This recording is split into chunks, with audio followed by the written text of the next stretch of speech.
All right, let's dive into one of the most chaotic, world-changing events in all of human history, the French Revolution. We're talking about a decade of upheaval that didn't just overthrow a king. It completely rewired our ideas about government, our rights, and what it even means to be a citizen. But to really get a handle on it all, we have to start with one simple, powerful question. What could possibly drive ordinary people, shopkeepers, craftsmen, workers, to risk their lives storming a medieval fortress? Because that's exactly what went down on July 14th, 1789. I mean, picture it. A massive, angry crowd just simmering with years of frustration doesn't just protest, they literally tear down the Bastille prison, brick by brick. That single violent act was the explosion that set an entire nation on fire. So to understand that spark, we've got to rewind a bit, because France in the late 18th century wasn't just a kingdom, it was a powder keg, just waiting for a match. First thing you need to know, the kingdom was completely broke. We're talking decades of expensive wars, the insane cost of maintaining the lavish court at Versailles, plus they helped fund the American Revolution. All of this plunged France into a staggering debt of over 2 billion livres, and the lenders were charging a brutal 10% interest. The country was financially collapsing. But an empty treasury was only part of it.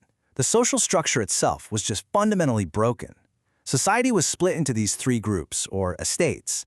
You had the first estate, the clergy, and the second, the nobility. They had all the privileges and paid pretty much zero taxes.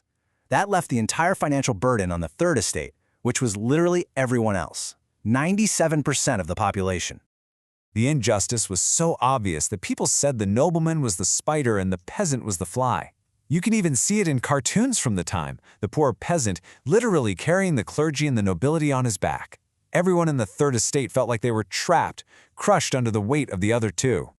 And if that wasn't bad enough, most people were living through what's called a subsistence crisis.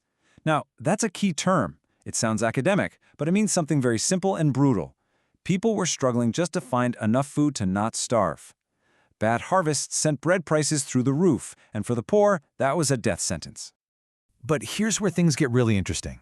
Something new was bubbling up inside that massive, oppressed third estate. A new, educated middle class, merchants, lawyers, thinkers, was starting to grow. And they were reading these radical new ideas from philosophers, guys who were talking about a world based on liberty and equal laws, a world where what mattered wasn't who your parents were, but what you could achieve. So let's recap, right? You've got a government that's flat broke, a society that's incredibly unjust, and a population that's both starving and armed with revolutionary new ideas. It's an explosive combination, and it was about to go off big time. So King Louis XVI, desperate for money, calls this huge meeting of all three estates. But the third estate shows up and says, hey, wait a minute, we want to vote by head, not by estate. The king says, no way. So what do? They get locked out of the meeting hall, march over to a nearby tennis court, and swear an oath not to stop until they have written a new constitution for France. They call themselves the National Assembly. This was it. This was open defiance. With revolts spreading like wildfire, the king had no choice but to back down. And then, on the incredible night of August 4th, the National Assembly did something that was once totally unthinkable. They voted to abolish the entire feudal system. Just like that, centuries of aristocratic privilege gone. By 1791, France had its new constitution. It was officially a constitutional monarchy. But, and this is a big but, there was a catch. They divided people up into active citizens, basically men over 25 who paid enough taxes, and passive citizens, which was everyone else, including all women.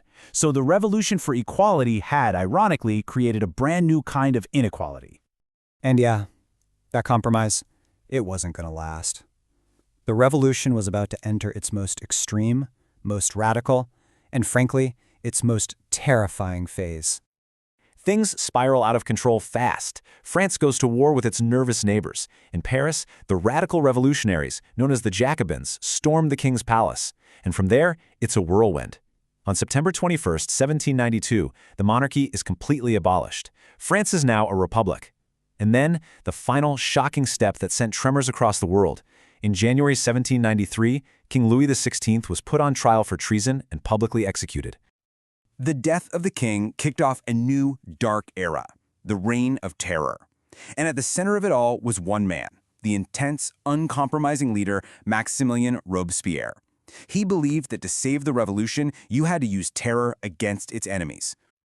And the symbol of this period, the image everyone remembers, is the guillotine. It was supposed to be a more humane way to execute people, but it quickly became an instrument of political terror, its blade falling on anyone and everyone suspected of being an enemy of the new republic. So what was it like to actually live through this?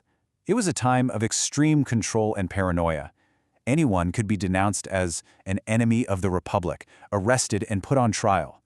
The government controlled everything: wages, prices, even rationing bread. They shut down churches. Robespierre pushed his vision so hard and so brutally that eventually even his own supporters started to get scared. And in a final, perfect twist of irony, the revolution devoured its own architect. In July of 1794, Robespierre himself was arrested by his former allies and sent to the very same guillotine that had defined his rule.